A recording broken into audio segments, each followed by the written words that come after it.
Hello and welcome to Love from the Other Side.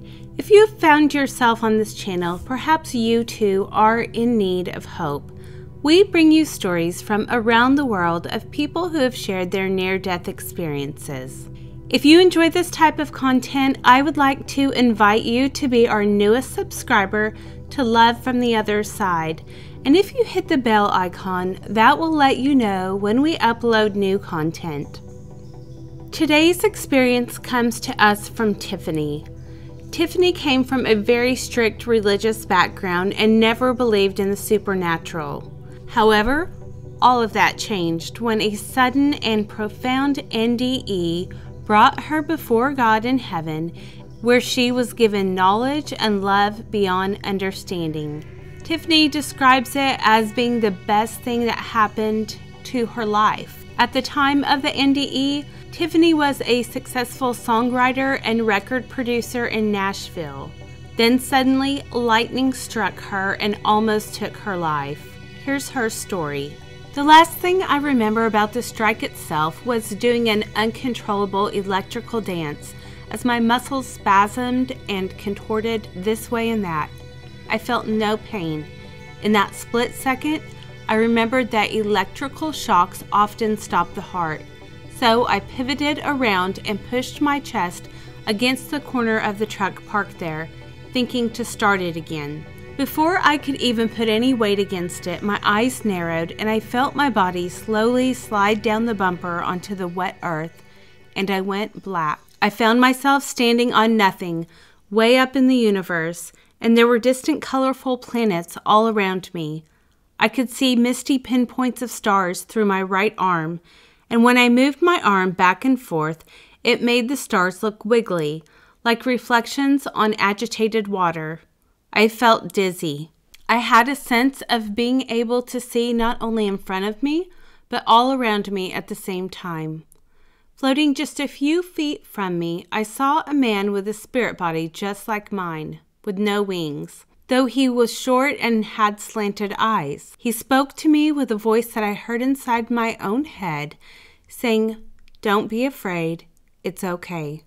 On the other side of me, another spirit, this one much taller with a chiseled face features and again no wings, nodded approvingly at me. All the while, we were moving with great speed towards the great ellipsed ball of spinning light. It was brilliantly white in the middle and yellowish on the outside edges. The closer we got to it, the more I felt overwhelming love. It seemed so warm and comforting. It encompassed my very being, like the security of a favorite grandfather's arms wrapped around a child as he crawls up onto his lap. We stopped. The bright light was still far from me. I wanted to go on. I felt like a magnet, irresistibly drawn. The desire to blend had grown stronger the closer we got. I knew it was the very presence of God Himself. Why had we stopped? As I stood there confused, yearning toward the great Almighty beyond my reach, a glowing luminous appeared in front of me. A divine presence was here. A gentle voice called out from this realm of golden sparkles massed brilliantly in front of me. "What have you learned?" he asked. The voice was so soft and tender, yet the presence of a divine authority was there. I knew that it was the voice of God's own Son, the empowered Jesus Christ. Then all of a sudden, life events unfolded before my very eyes. Key moments where I showed anger and where I showed love appeared like a movie. I could feel the anger and hurt of the other person when I had been mean. I also felt the anger as it rippled on to others. I had never before faced the horrid deepness of my own sins. Then, where I showed love to people, I felt that too. How very much further that rippled out from person to person. As a warm pulse triggered cause and effect in all things that were wonderful and blessed. I had never before experienced such joy. Then the presence of Jesus said, "The flesh is the test of the Spirit. Love each other." Words of wisdom imparted to me. I felt overwhelmed with love and so privileged. I wanted to stay. I wanted to join myself with God's swirling life force. His essence, his heaven, was just beyond the presence of Jesus. But I wasn't allowed to go any further. I wanted to go to God. I wanted to feel more love. Why can't I be with you now, Father? Please, Abba, please. I listened as hard as I could listen, waiting for his words. Just then, outside of my understanding, I faintly heard voices singing in the most beautiful melody I had ever heard in my whole life. I felt a knowing that these were the blessed voices of angels and those that joined with God and came from his swirling presence.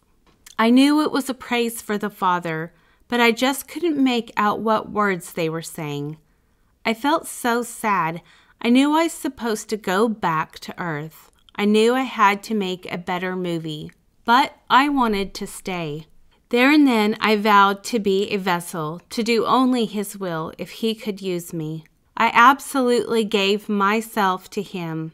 His will, not my own, would govern the rest of my life. If he could use this broken piece of clay from Earth, it was all his. I totally dedicated myself and surrendered all desires. Instantly, I felt a childlike sense of wonderment as a warm flood of bliss and peace overpowered me, and a warm tingling sensation filled me to the very toes. What was happening to me? Again, the spirit on my right talked to me inside my head, and while I floated there before the Christ consciousness, the very presence of Jesus, the spirit told me something that I did not understand at all. "Welcome to the world of healers," he said. This was a shock. I had no idea what that meant. At this point, the Christ consciousness of Jesus sparkled and faded away, and the stars in space behind his glowing features were visible once again. Such effervescence, beauty, and colors twinkled around me. So many shapes of heavenly bodies transfixed in the cosmos, all unique and all necessary, all untold distances away. Yet they felt so close that it seemed I could reach out my hand and pluck them out of the sky and carry them home cupped in my hands. Then the slant-eyed spirit went on and answered many questions I was having about this experience. He then pointed out the different stars, planets, distant colorful swirling lights of all kinds, and he gave me the names of all of them. He gave me the answers to thousands of questions that I never had questions for.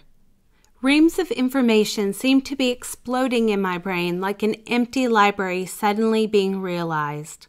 Details flooded my being about many wonderful and sacred things. I wondered, were these things newly learned or just remembered? Most of this information I'm still trying to integrate and understand. It's almost like trying to learn another language without being given the basic alphabet for it. So, at this point, these are deeper things I have told no one and keep only to myself. Often, when in prayer to the Father, I will ask him to further my understanding on these matters. Yet I get the distinct feeling that true understanding will only be revealed on a need-to-know basis. However, for some reason a seed was planted within me. I must remember that everything he does is for the highest good, always happens in the perfect time, and that his will, not ever mine or anyone else's, is all that matters. His perfect love personified. I am just a sinful but forgiven, impatient person.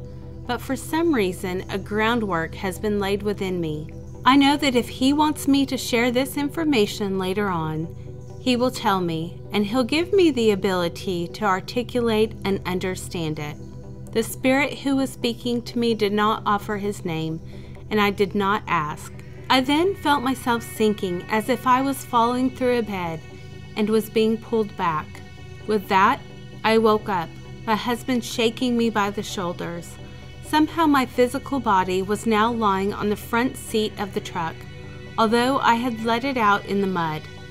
3 hours had passed since I had gone from the house to the tractor shed. The storm had passed, but left evidence that at least 3 other strikes had occurred on the pasture, besides the one that struck me. Well, friends, that is our experience for today. I do hope that you enjoyed it.